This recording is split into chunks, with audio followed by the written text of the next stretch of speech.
নমস্কাৰ welcome to this video আজিৰ ভিডিওত আমি এডিআৰই 2 গ্ৰেড 4 কাৰণে প্ৰয়োজনীয় কিছু এমসিকিউজ আলোচনা কৰিম অসম বুৰঞ্জী বা হিষ্টৰী অফ আসামৰ ওপৰত বেসড হ'ব আৰু গতিকে আৰম্ভ কৰিছো আজিৰ ভিডিও আমি ওকে প্ৰথম question hall who was the first Assamese to fight against the ব্ৰিটিছৰ বিৰুদ্ধে যুঁজ দিয়া প্ৰথম গৰাকী অসমীয়া কোন তাৰ কাৰেক্ট আনসাৰ হল গোমধৰ কোঁৱৰ দ্বিতীয় প্ৰশ্ন which place in Assam is the traditional burial site of Ahom kings অসমৰ কোনখন ঠাইত আহোম ৰাজাসকলক মানে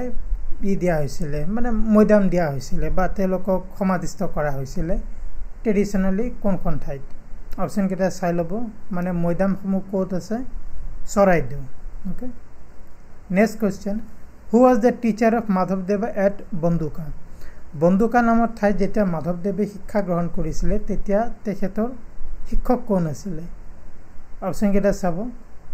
কাৰেক্ট অপচন হল ৰাজেন্দ্ৰ অধ্যাপক next question major part of Kachari kingdom was occupied by the Ahoms during the reign of কাৰ ৰাজত্ব কালত কছাৰীসকলৰ মানে কছাৰীসকলৰ ৰাজ্যৰ এক বৃহৎ অংশ আহোমসকলে দখল কৰিছিল কাৰ ৰাজত্ব কালত বা কোনজন আহোম ৰজাৰ ৰাজত্ব কালত কাৰেক্ট আনসাৰ হল সুহুংমুং okay fourth option সুহুংমুং correct next question তুংখুঙীয়া বুৰঞ্জী ইজ ৰিটেন বাই তুংখুঙীয়া বুৰঞ্জী কোনে লিখিছিল তুংখুঙীয়া বুৰঞ্জী লিখিছিল Srinath Barbarua next question the Koch coins are known as Koch সকলৰ যি মুদ্ৰা কোচ তাক কি বুলি কোৱা হৈছিল কোচ কয়েন বিলাক বা মুদ্ৰা বিলাকক কোৱা হৈছিল নাৰায়ণী ওকে মনত ৰাখিব নেক্সট কোৱেশ্চন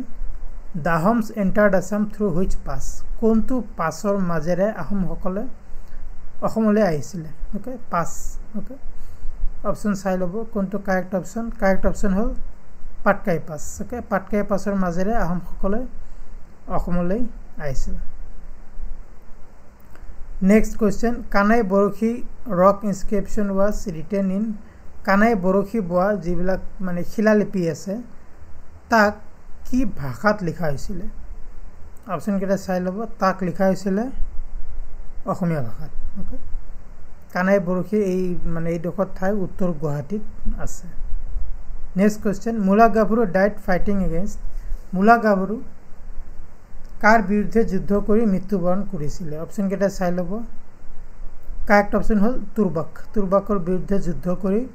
মুলা গাভৰুৱে মৃত্যুবৰণ কৰিছিল next question which Ahom king created the Borphukan post কোন গৰাকী আহোম ৰজাই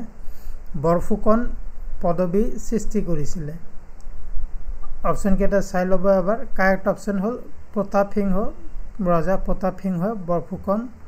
উপাধি বা বৰফুকন পদবী সৃষ্টি কৰিছিল who excavated the Joysagar tank Joysagar পুখুৰী কোনে খান্দিছিল কোন গৰাকী আহোম ৰজাই খন্দাইছিল কাৰেক্ট অপচন হল Rudra Singha okay next who was the father of king Biswa Singha Koch ৰজা বিশ্বসিংহৰ ফাদাৰ দেউতাক কোন আছিল অপচন কেইটা চাই লব Correct option hol fourth option Horia Mandal. Okay, fourth option to correct. Next question. Maibong was the capital of Maibong kar rajdhani asil. Maibong. Okay. Correct option hol Dimasa Kosari hokolor rajdhani asile Maibong. Next question. What was the usual shape of Koch coins? Koch hokolor je mudra tar shape ki asile? কোন আকৃতিৰ আছিল কোচসকলৰ মুদ্ৰা কি কোৱা হয় আমি অলপ আগতে জানিলো এতিয়া সেই মুদ্ৰাৰ আকৃতি কি আছিল আকৃতি আছিল ৰাউন্ড ঘূৰণীয়া ওকে হোৱাট ইজ দ্য পোখা সিস্টেম অফ দ্য আহোমস পোখা সিস্টেম বা পোচা সিস্টেম অফ আহোম কি আছিল আহোমসকলৰ এই প্ৰথাটো অপচন কেইটা চাই লব হেতু আছিল ট্ৰাইবেল এপিজমেন্ট পলিসি বা জনজাতিসকলক তুষ্টিকৰণৰ এটা পলিসি আছিল পোখা system next Hasti বিদ্যাবৰ্ণ was composed during reign of হস্তি বিদ্যাবৰ্ণ কোন গৰাকী আহোম ৰজাৰ ৰাজত্বকালত ৰচনা কৰা হৈছিল হস্তি বিদ্যাবৰ্ণ ওকে কাৰেক্ট অপচনটো হ'ল শিৱসিংহ আহোম ৰজা বা স্বৰ্গদেউ শিৱসিংহৰ দিনত হস্তি বিদ্যাবৰ্ণ লিখা হৈছিল next who shifted Ahom capital from Gargaon to Rangpur গড়গাঁৱৰ পৰা ৰংপুৰলৈকে কোন গৰাকী আহোম ৰজাই ৰাজধানী স্থানান্তৰ কৰিছিল কাৰেক্ট অপচন হ'ল ৰুদ্ৰসিংহ স্বৰ্গদেউ ৰুদ্ৰসিংহই গড়গাঁৱৰ পৰা ৰংপুৰলৈকে ৰাজধানী স্থানান্তৰ কৰিছিল next question Bharat Singha was the king of Bharat Singha কাৰ ৰজা আছিলে যিকেইটা জনগোষ্ঠীৰ নাম দিয়া হৈছে ইয়াত এই সকলৰ ভিতৰত কাৰ ৰজা আছিলে কোনটো জনগোষ্ঠীৰ ৰজা ভৰত সিংহ আছিলে মটক সকলৰ ৰজা আছিলে তেওঁ Bharat Singha next question who was the Khasi chief to declare war against the British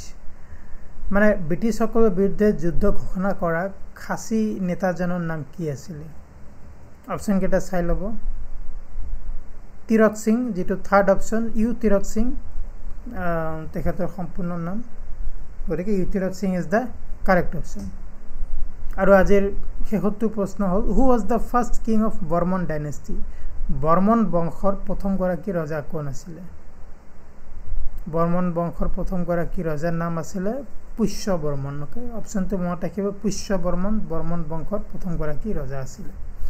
so friends এইখিনি আছিল আজিৰ আলোচনা কৰিবলগীয়া 20টা প্ৰশ্ন অসম বুৰঞ্জীৰ